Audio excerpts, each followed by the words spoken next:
j'ai le plaisir d'annoncer que le Canada présentera sa candidature pour accueillir le sommet de la francophonie de 2028.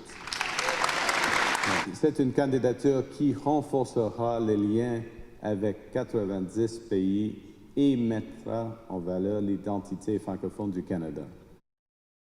Le premier ministre Mark Carney qui a annoncé ce matin que le Canada sera candidat pour accueillir le sommet de la francophonie. C'est un événement qui regroupe des représentants de plus de 90 pays à travers le monde. Ça se déroule tous les 2 ans. Le Canada l'a déjà organisé à 3 reprises, le sommet. À Québec en 1987, à Moncton en 1999 et à nouveau à Québec en 2008. Donc, ça fait longtemps que ce n'est pas venu ici. Si la candidature est retenue, le sommet de 2028 va se dérouler dans la région d'Ottawa. On accueille le maire d'Ottawa qui était présent à cette annonce ce matin, Mark Sutcliffe. Bonsoir, M. Sutcliffe. Bonsoir. Merci pour l'invitation. Merci à vous d'être là. Ça représente quoi pour Ottawa, ça, de peut-être accueillir ce gros événement international?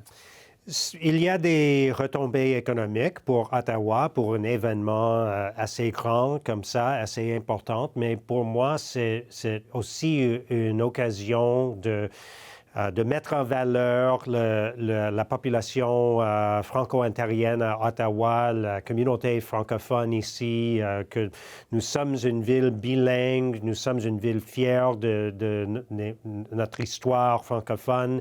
Alors, je suis ravi de travailler avec le gouvernement fédéral pour attirer cet événement et souligner l'importance de la communauté francophone ici à Ottawa. Est-ce que c'est vous qui avez levé la main pour dire « je veux ça à Ottawa » ou c'est M. Carney qui vous a approché? La communauté francophone a parlé avec moi et j'ai levé la main avec M. Carney et il était très intéressé par cette idée. Dès que j'ai levé la suggestion et nous avons travaillé avec son équipe pour avancer l'objectif et je suis très heureux d'avoir cette annonce aujourd'hui. Comme vous le mentionnez, la Ville d'Ottawa a une politique de bilinguisme. On offre des services en français à la population, mais il n'y a pas de statut officiel de ville bilingue. Il y a des organismes qui veulent ça depuis des années pour mieux protéger le français. Là, si on se prépare à accueillir la francophonie internationale, pensez-vous que ça prendrait ce statut officiel de ville bilingue?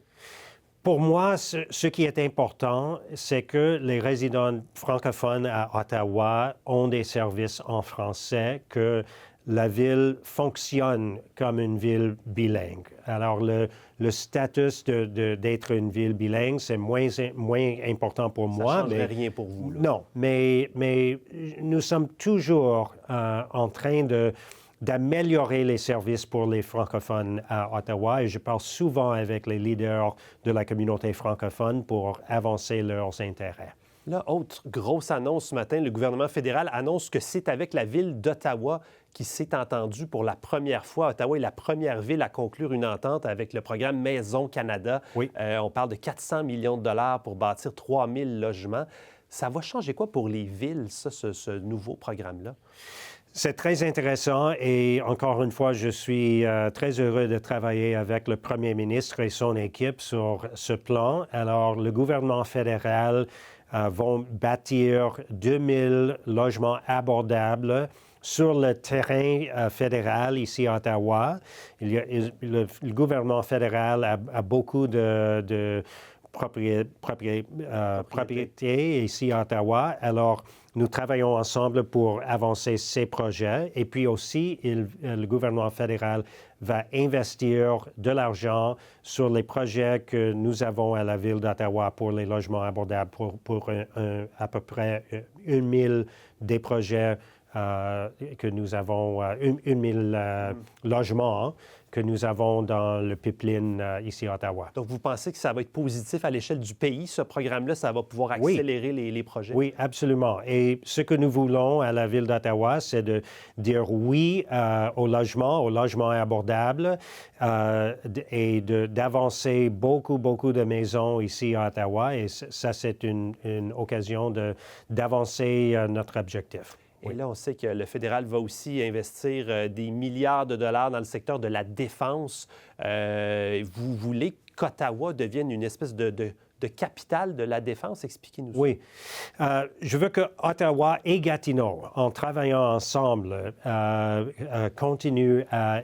nous sommes le cœur de l'innovation pour la défense au Canada. Et il y a à peu près 300 entreprises à Ottawa et Gatineau dans le secteur de la défense. Et alors, si le gouvernement va investir beaucoup d'argent dans ce secteur, je pense qu'il y a une opportunité pour Ottawa et Gatineau. Nous travaillons vraiment ensemble. Je travaille très bien avec Maude Marquis-Bissonnette, la mairesse de Gatineau. Et l'intérêt de notre région économique, c'est une seule région économique. Il y a une opportunité ici pour attirer beaucoup d'investissements du gouvernement fédéral à cette occasion très historique pour notre pays. Dernier sujet que je vais aborder avec vous. Le premier ministre Mark Carney a dit ce matin qu'on va vouloir que les fonctionnaires fédéraux passent plus de temps au bureau sur les lieux de travail. Il y a beaucoup d'informations concernant un possible retour au bureau à 5 jours par semaine. Il y a plusieurs de vos résidents, des fonctionnaires qui sont probablement pas très contents de ça. Est-ce que c'est une bonne chose ou moins bonne chose pour Ottawa, ça? Ça, c'est une décision pour le gouvernement fédéral et je sais que le premier ministre et son équipe parlent avec les syndicats. Pour nous, c'est peut-être s'il y a plus de personnes au centre-ville chaque jour, c'est un peu...